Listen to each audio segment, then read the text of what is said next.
અંકો સાથે અનોખા પ્રયોગ કર્યા અને અનેક ગણિતીય શોધો કરી. રામાનુજને નાનપણથી જ ગણિત વિશે પ્રત્યે અનોખો લગાવ હતો. તેમની ગણિતીય સંશોધનની નોંધ કેમ્બ્રિજ યુનિવર્સિટીએ અને તેમને આ સંશોધનમાં પ્રોફેસર આડી અને પ્રોફેસર લિટલ તેનો સાથ મળ્યો. તેમની અવનવી શોધો પૈકી એક આ ખાસ શોધ છે, રામાનુજન મેજિક સ્ક્વેર. તેમણે પોતાની જન્મ તારીખની એવી ગોઠવણી કરી કે દરેક પંક્તિ, કોલમ, કર્ણ અને ધણી સમૂહની સંખ્યાનો સરવાળો સમાન આવે. રામાનુજની જન્મ તારીખ હતી 22/12/1887. આ તારીખ પરથી તેમણે 4×4ના ચોરસમાં સંખ્યાને એવી રીતે ગોઠવી કે દરેક રીતે તેનો સરવાળો 139 થાય.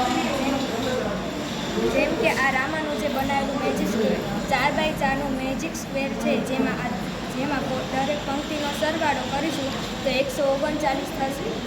આમાં દરેક કોલમનો સરવાળો કરીશું તો પણ 139 થશે. હવે આમાં 2×2ના ચોરસનો સરવાળો કરીશું તો પણ 139 થશે. અને આમાં કર્ણનો સરવાળો કરીશું તો પણ 139 થશે. આમાં 4 ખૂણાના સરવાળો કરીશું તો પણ 139 થશે અને વચલા ચોરસનો કરીશું તો પણ 139 સરવાળો થશે. આમાં આ બેનો સરવાળો કરીશું તો પણ 139 થશે અને આ બેનો સરવાળો કરીશું તો પણ 139